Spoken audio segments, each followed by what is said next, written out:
All right, so here we are.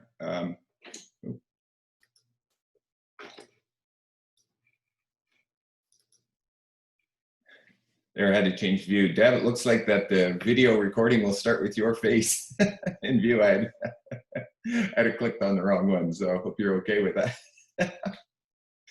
Anyway, okay, so we're continuing on with the little badger painting, putting the next layers over top. Let's see if I can go to, I'm just going to share my screen. So we'll take another look again at our reference here. So here we have the little guy with just sort of talk about where am I going and what is on my mind as I'm working at this. Because a way to explain is I'm composing as I go. So I start off with plans, which I think is pretty typical for anyone working in watercolor. You're gonna have a plan ahead of time. But I think it's true in any sort of art. It's good to lay out a plan and a design, but you have to hold that loosely and be willing to change that as things go, because you have to be paying attention to what you see happening on the paper, and that will give you a lot of information of where to go next. Okay, and then be willing to abandon that. So my first thought where I've gone into is deciding to try to work in this case with a lot of separate wet on dry layers. And my idea is I want to try and have these layers sort of overlap, do some overlapping with each other. Working with, again, focusing on warm and cool. So warm and highlighted areas. I might exaggerate this. My guess is this is not an overly, well, it could be a sunny day, but it doesn't look like there's any direct sunlight on him. Certainly not like that orange sunlight we get, like we saw last night in the sky, what they call the golden hour. We don't see any of that happening here. But that's, as an artist, I can make that choice if I want to exaggerate that or not. I haven't decided yet. Again, I only use my photo as my reference. It does not tell me what to do. It gives me a little bit of direction, but I'm making decisions along the way as I go. Okay. Okay, and so we've got the warm, he's got these brown layers, he's got these cool bluish, purplish, shadowy areas, and I'm slowly going to build up and get that darker as I go. I'm not doing it all in one shot. Can I ask a question? Yes, you can. I think that's where I'm kind of stuck, is I don't know how to make a plan for my image. So Okay. just, you asked for sort of feedback, perhaps a class on making plans. Okay. Might be helpful. On composition. Yeah, like you said, it's important to have a plan, but it's like I'm looking at this piece of paper. I've kind of no idea what to do next, and I'm afraid that maybe I've already ruined, the sand. And do I want to keep? The overall thing is kind of overwhelming. So, teaching how to look at a thing and make a plan might be a good class. Okay. Yeah. Future, not right now.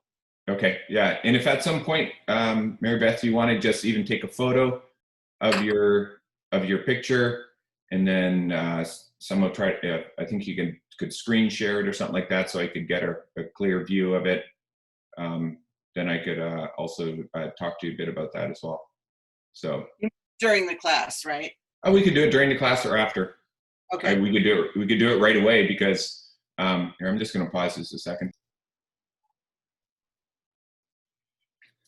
All right, so I'm going to go ahead and lay in a layer of this. It's a bit gray. Looks like the sort of a warm neutral light color that runs through the back and into part of the face here. So I'm going to exaggerate it a little bit by using a my raw sienna color. So I'm going to use the same sort of stroke where I'm getting these edges to sort of indicate the sense of fur. I'm going to carry it right down, even overlap a little bit into the blue. I got to be careful that I don't end up creating a green, because I don't really want that too much. Very subtle. Oops. I say that as I put on this bold. It came out a bit, but if came out a bit bold on me there. But again, if I can spread that out, add water. So I'm dipping in often. And because I do want to get this feel of fur, I'm using a bit of a dry brush sort of effect. This is definitely getting exaggerated, which can be scary sometimes. This may not work.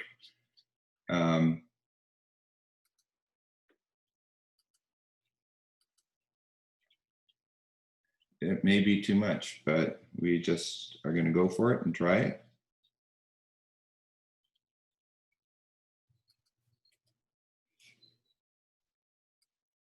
Need to make sure you can actually see what I'm doing on the video here. Okay. I'm ready if. Okay. I'll just finish getting this in. That'll work good. Okay, so I'm getting this warm area. Now I'm going to look for other places where I might be able to add this besides just in the one area. Again, I think a great way to keep unity in a piece is to repeat colors throughout it.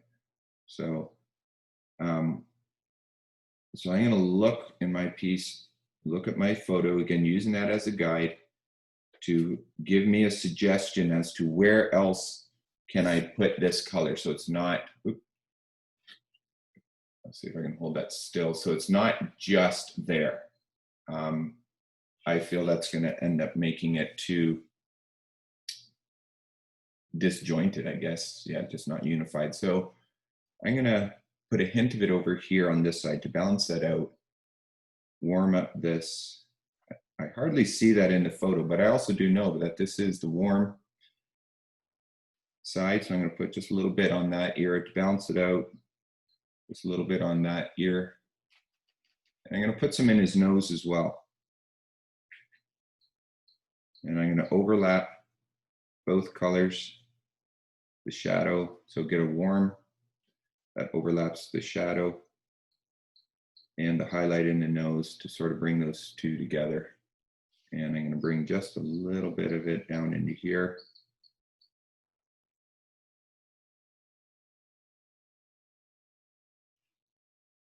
Okay. So I've gone ahead and laid that in.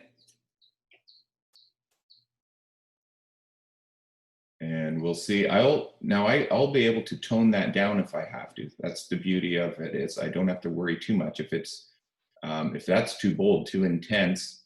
By thinking again in complementary colors, I can tone that down when I put another layer over top of it, and then let a little bit of it show through. So I don't have to panic too much by thinking, you know, and that you can only learn from experience by doing, you know, that's why you want to just keep painting, keep doing trials and errors, and then discovering what works and doesn't work, and just always just boldly moving forward.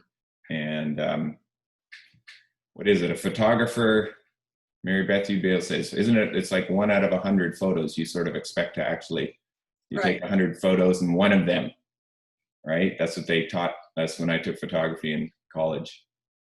So if a photographer does that, then it's sort of the same way as a painter. We shouldn't feel like every single painting we do has to be worthy of, you know, buying a frame and putting it up and trying to sell it, right? Yeah, it's just the nature of it. So and so for those of us who have to think about the finance of it, watercolor is a great example, because watercolor is probably some of the cheapest paint. You buy those little tubes and they can last for years. So anyway, all right. So Mary Beth, if you want to go ahead, and I'll click it onto you, and then we can take a look at your piece. Okay, so all right, there it is. All right, so maybe talk about first yourself, what it is that you are having trouble with. Well,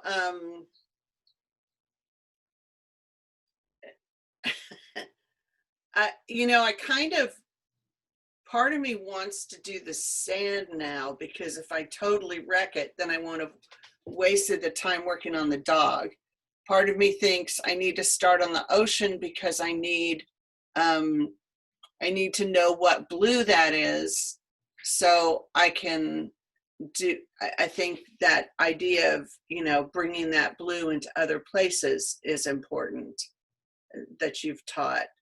Mm-hmm. But it's kind of like, I don't know. I don't know what to do next. Okay.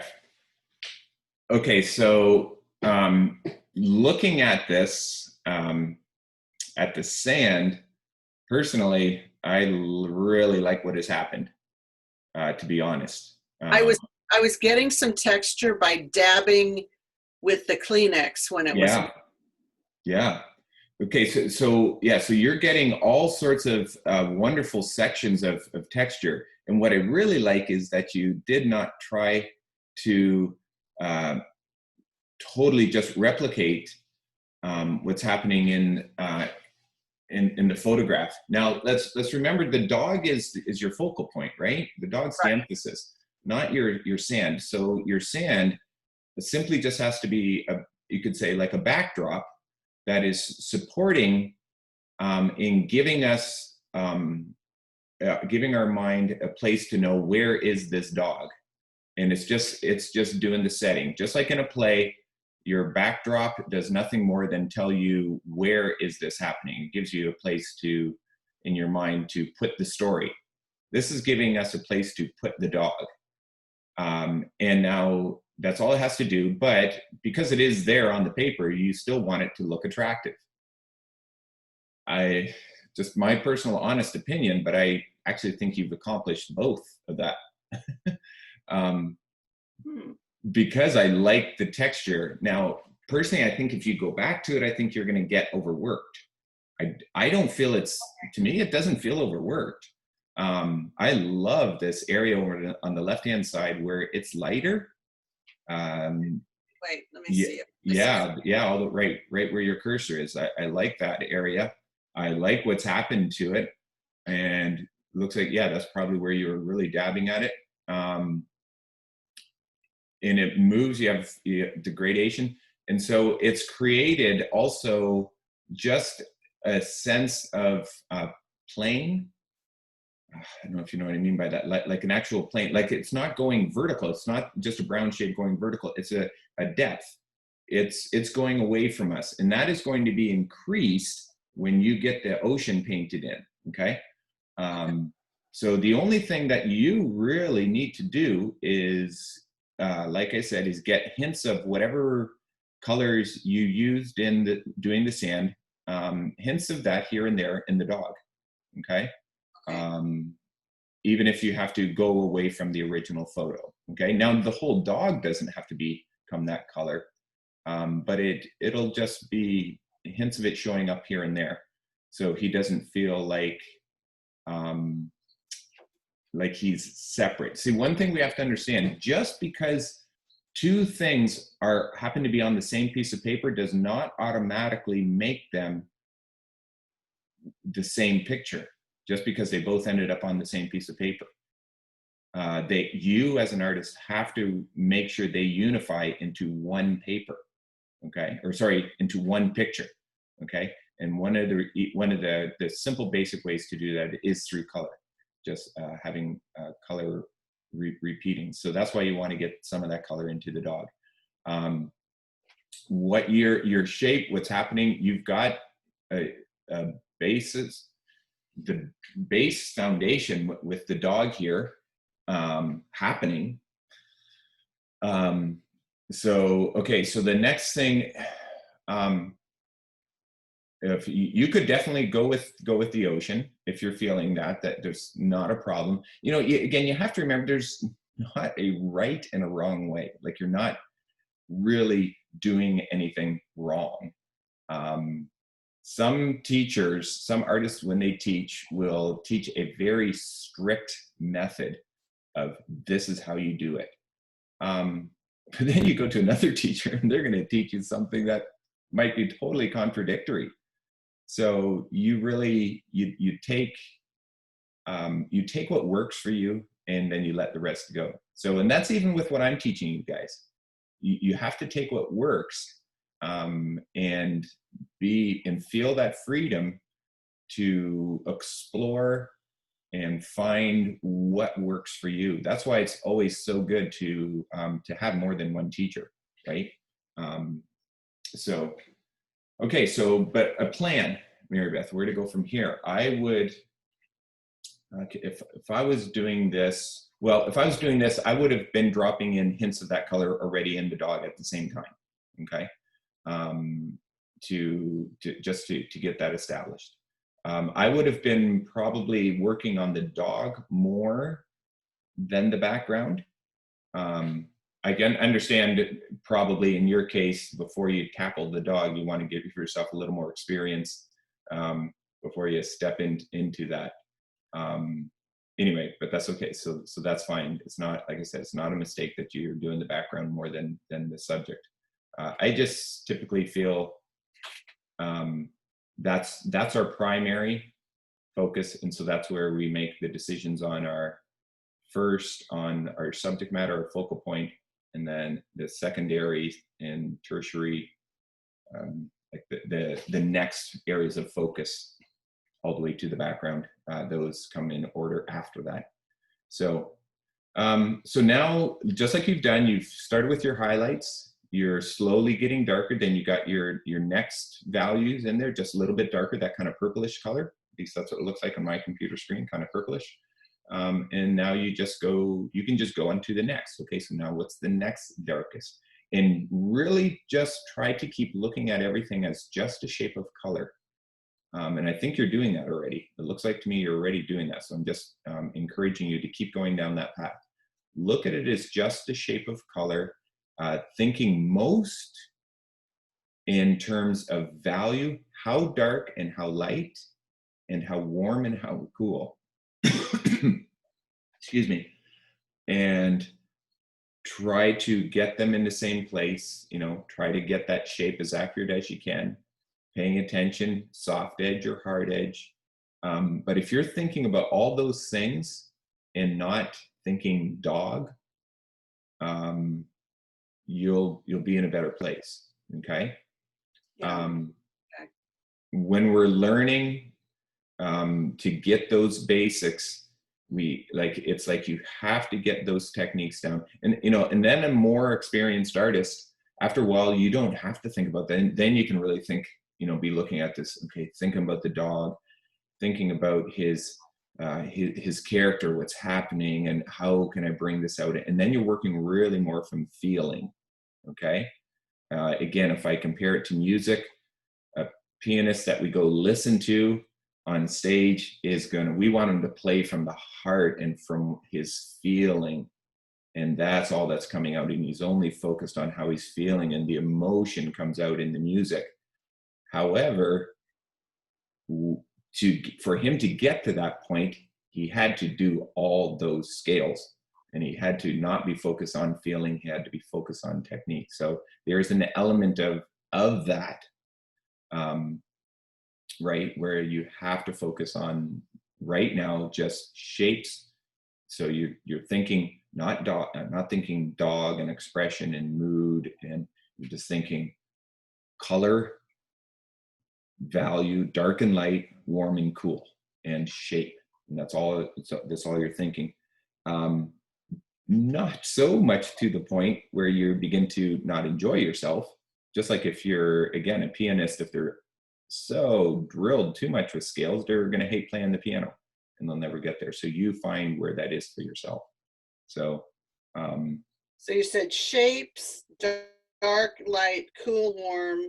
yeah, yeah, that's the basis value is probably number one, dark and light. That's going to get the success of it. If you get the darks, the right darkness, and the lights, the right lightness, and the middle tones all correct, that's like super important. Okay. After a while, you're practicing that, you will just be noticing it and seeing it, and you're not even thinking about it anymore. You will actually feel whether it's dark enough and light enough, right? You're not thinking anymore. You're feeling. But we kind of start in that area of having to think about it. Right. Yeah. So we sort of start there. You're already so focused on shape. I can see that. The way you have that shadow happening in his back, you're laying that in the shadow, just a little edge on that left ear. You've got that remarkable, wonderful little shadow happening. So I'm not concerned about that. You're already thinking shape. I can see that happening already. Okay. So just continue on that way. And then I always encourage students to get in the habit of think warm and cool, which simply means warm and cool is just thinking of using the color wheel instead of using blacks to darken, black for shadows, white for highlights. Right. Think My acrylic painting teacher really talked about that, about awesome. when you want to go dark, mix in the complementary color. Yeah. That's how I always teach that way. You can always later go on and go into using blacks and stuff like that. But it's much harder if we've learned a habit of just working with black and white. It's harder to break out of that. So anyway, but yeah, okay. So I don't know if all that just keeps confusing you, if I keep giving you No, my list: shapes, dark and light, cool and warm. Yeah. So again, so what is your next step right now in your painting? You could very safely move on to the ocean. No problem with that. I think you could definitely move on to the ocean, approach it. Now, it's in the same manner as you did the sand, not getting too worried about getting it exact. But as you're doing the ocean, you're going to want to keep those shapes of dark and light much more horizontal. Yeah. Okay. So if you look at all your shapes of dark blues and light blues, and there's some neutralized blues in there too, right? You can see that, especially in the whitewater. So you've got almost to the point of gray, these very gray blues, but really light. Make sure your shapes, when you're done, feel very horizontal. Does that make sense? Yeah. Yeah. Okay. And then you're going to leave a lot of white showing. I think I would exaggerate the amount of paper, where you just leave the paper of it showing through. You can always go back into it. And I would do it in a series. I would keep layering shapes of blue over top of each other. With interlocking, overlapping, that sort of thing. Okay. Yeah, like there's no reason you can't do your ocean, and you started with the sand. I still think I love your sand. Okay, good, because from last time I was thinking I had to go in and mix in some different colors to that color, because I have the sand. I have the sand color in a separate bowl. Okay. So I was thinking I had to mix one, mix some, you said mix some similar colors that are slightly different and put it in. So I was thinking I needed to do that in the sand. Well, you might, but by all means, don't think you have to finish the sand right now. Okay. I would wait till you've got the dog and you've painted the dog, and you might decide, oh, you know what? The sand's not feeling unified to the dog. Let's bring in a few other colors into the sand, but you can always do that. Okay. Yeah. And with watercolor is not like acrylic. Watercolor, once it's down, it's there. You're working with transparent. That's so scary. uh, you know. So I would say for now, definitely don't touch the sand. Okay. Yeah. Okay. Because you've got so much wonderful variety happening there right now. It's not just a flat color. It's even though it's all the same color. That's okay right now because it's in the background, especially now. You know, again, it's not. If you were to do that with the dog, I think it's just. But again, you know, you're still learning to, you know, well, each of us on our path, and hopefully, I think every artist always works towards getting more variety of color in their piece. And but we know where we're at. Not everyone's going to accomplish that in the beginning. So I'm always going to encourage the students. So let's say when you paint the dog, I'm always going to encourage you to get as much color in there as you can, but I never want to make a student feel like, that was just too bold. I wasn't ready to go there yet. And they just use one color with dark and light. I don't want them to feel bad. It's not like it's wrong. It's just, as you grow as an artist, push yourself to go a little bit further. You know what I mean? So, you know how much you can push yourself and still enjoy yourself, right? Does that make sense? You know, it's a work in progress. Yeah, exactly. It was interesting talking yesterday about it, because I realized I do want to push myself beyond what's just easy, because I want to grow, you know. Yeah. So. Yep. But you go by steps, you know. Some people can take big steps, some people take small steps, Right. And it's all, yeah, it's different for each of us, and so you figure that out. So that's why, you know, let me just pause here a minute. I think, well, I don't know, I suppose I can keep it going in case more Monique wants to listen to us. But like, honestly, it's very common in a university art class for professors to push their students so hard the students run out crying. I saw it so often. You know, and there was a professor that I had, a painting professor. Oh my goodness, he always had students running out of his office in tears. He was so harsh with me too, but I was able, just where I was, it was okay for me. It helped me grow. It pushed me. I had to break out of my thought of thinking I was so good. I was nowhere near where I could go. I wasn't doing anything wrong. I was just falling so far short of where he knew I could go. But he was he just pushed. And it was too much for some students, right? I would say, as a teacher, you back off, and you have to learn that about each student. So that's why I'm always just trying to give you the freedom to make your own decisions of how far do I push myself. You know what I mean? I really appreciate that in your teaching style. Yeah. So, but I'm always going to, in the directions that, you know, I just like to just keep it simple and give the basics of how, you know, what are the areas you need to, you know, push yourself. You know, we need to push ourselves in getting those darks darker. Some we need to push ourselves with color. Some we need to push ourselves with, let's focus on getting your shapes much more accurate, you know, or whatever it may be. Anyway, so. All right. Thank you. You bet. Hopefully.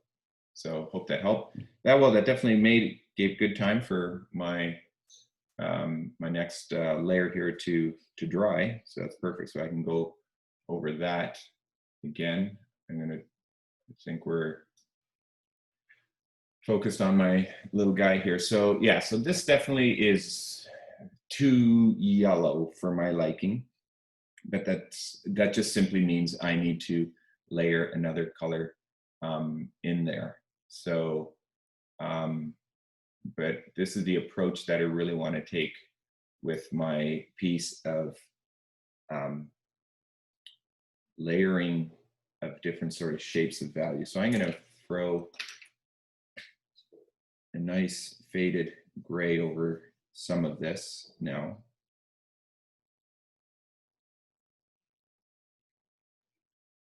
Yeah, I think that's going to be able to work. I'm sorry, I'm sitting here thinking about what size brush I want to go with.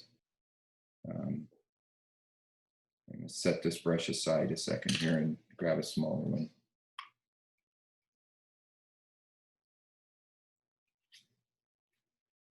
All right, so he has some markings on his back here that come down into here. I want to test my color first, make sure this is not too bold. If I spread that out, I think that'll come out light enough. So again, working very transparently, a new shape, working in this sort of zigzag sort of motion because I'm trying to create the impression of fur. So rather than painting individual hairs, which I think would get too busy, I am just painting shapes that have pointy edges. Okay, so he has this little bit that comes down here. Okay, so again, I'm just thinking shapes of color, and and thinking about the value of that.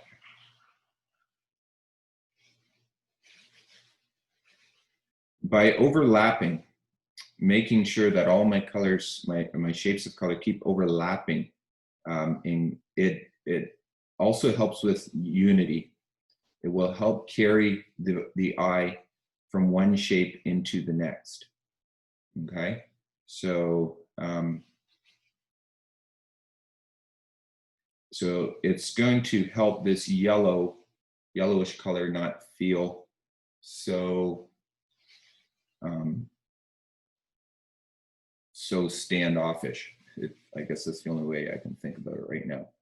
Okay, so as I'm looking at the photo, you guys can't see the photo, but I'm paying very close attention, noticing the direction of his fur, because that's telling me how to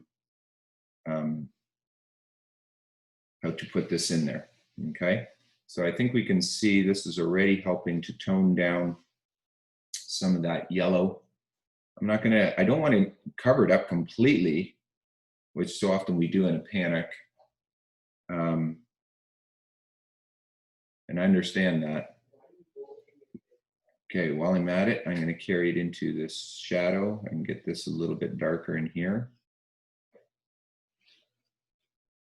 So once again, just point out that I am actually working with my smear of paint, which I don't normally do, but this piece calls for it, and this approach that I'm taking. So you can see I'm slowly, how this is getting just a little bit darker by slowly building it up in a succession of layers instead of all in one shot. Okay.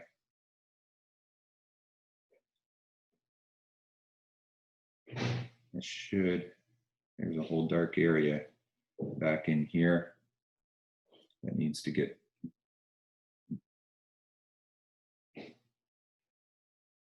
much darker and cooler. It's hard to really see from my photo what's happening here, but that's okay. I don't have to try to even make this look like a leg, and we will get. It's so easy to get caught up into that thinking of, oh, this is a leg back here. It doesn't. We look at the photo. Excuse me. We look at the photo and we can't see that it looks like a leg. So we start to just use our imagination. Excuse me. We use our imagination and start making it up out of our head. But let's be honest. I have not studied badgers enough, certainly not from this angle, that I have no authority to start.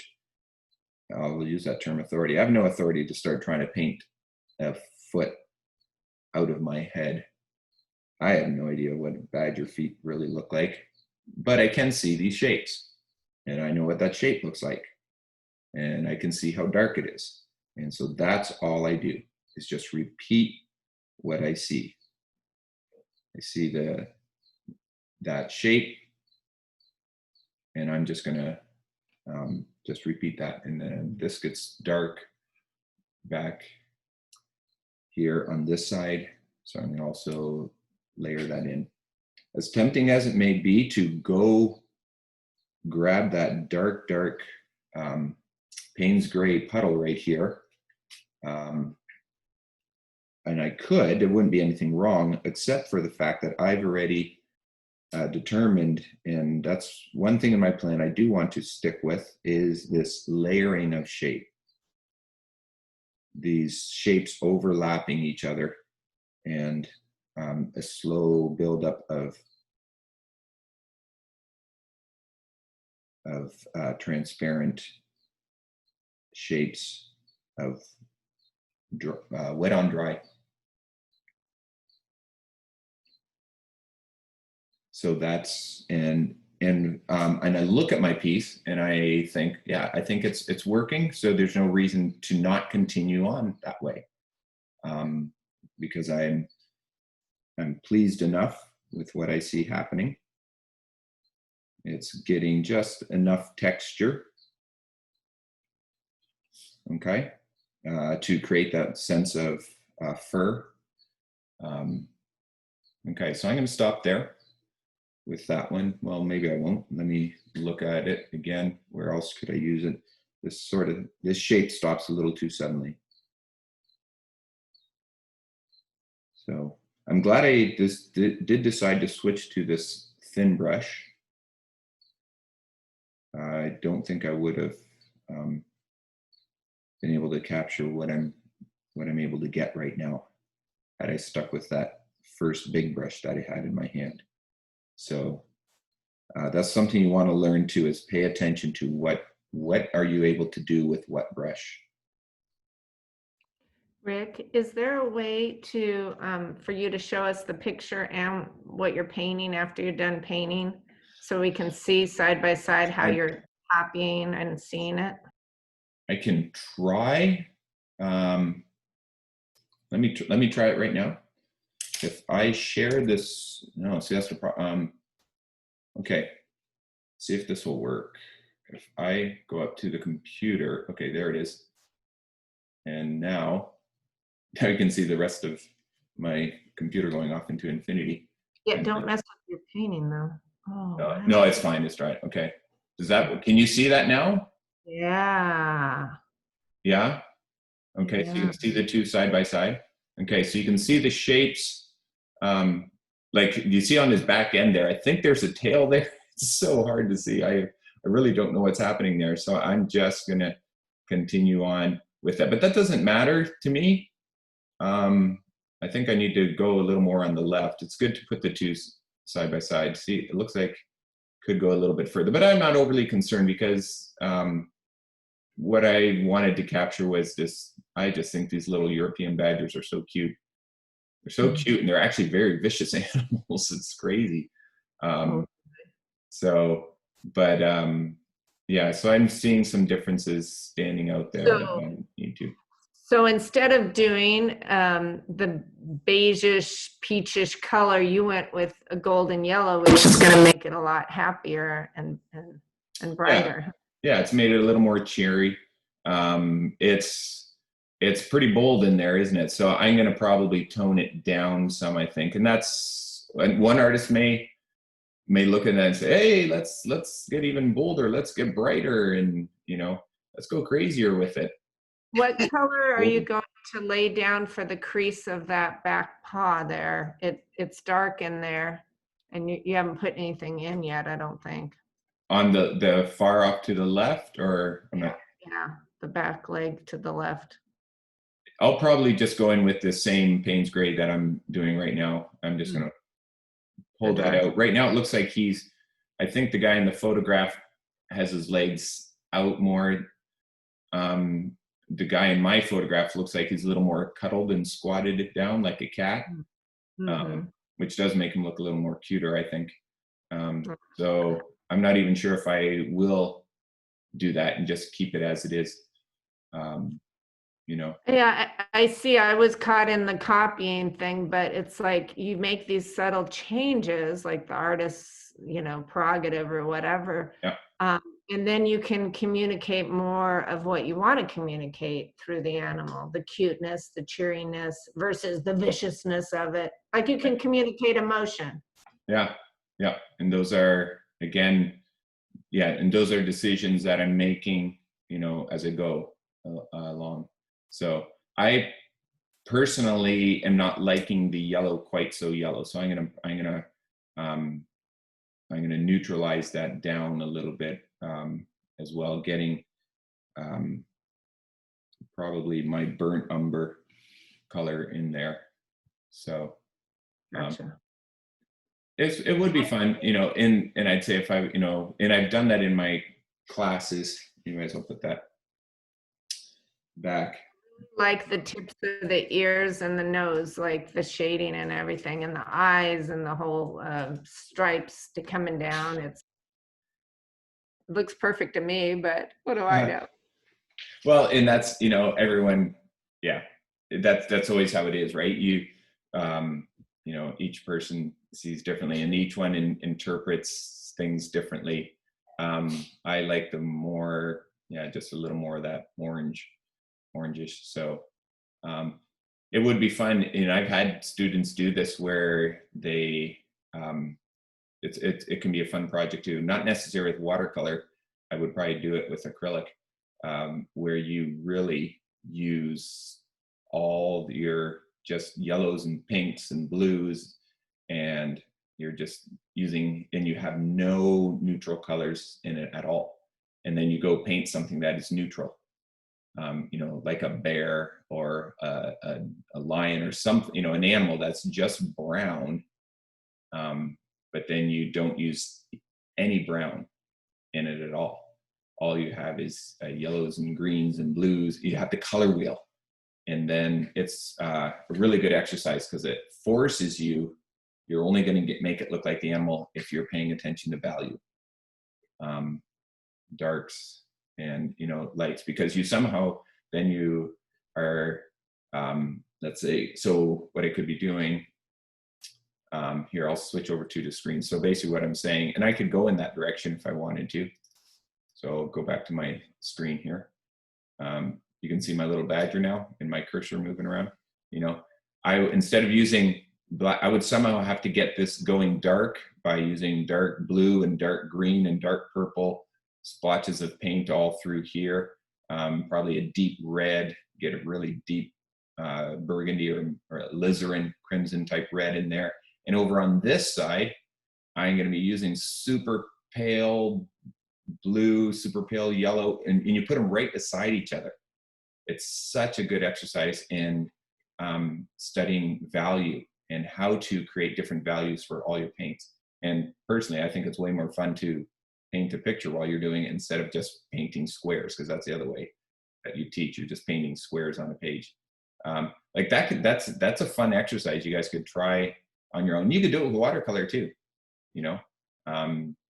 Take a line, find a picture of something that's really contrasting, and with real darks, real lights, and a lot of medium tones, and then but has, or even do the picture, print it out in black and white, and then paint it with all color, and you darken your colors by working with the complementary, and you lighten it by using white, and it can be a lot of fun just to see what you can pull off. So, all right, so yeah, it's after 9 here. I will finish this so you guys can watch it, and I'll just go ahead and video them, but then I'll be able to just do it in little bits of time where I have, a little bit of time here and there to do it, and then post it, and then you can see the last of it. So I'm going to switch over to gallery view here. And I don't know, again, if anyone has, let's just switch. Sorry, I got lost here. Yeah, so if anyone has anything that they want to share at this point, I see all you guys still busy working, as I can see you all. Each of you busy working hard at your paintings. So I know it's always kind of hard to show it this way. Some of you guys have been photographing them and posting them. I love that. Just with everything going on, I haven't been able to comment on a whole lot of them yet. Feel free to send them just to me individually. You can do that on WhatsApp too if you're still feeling too shy to share it with the whole class. I'd encourage you, of course, to share it with the whole class. It's good practice, is stepping out and sharing your work. Yeah, you know, you may as well get in the habit of doing it now with just a small group. So then later on, when you're showing your work publicly, it's not as scary, right? It's kind of like public speaking. You know, sharing your art really is like public speaking, I think. I'm just going to pause it here.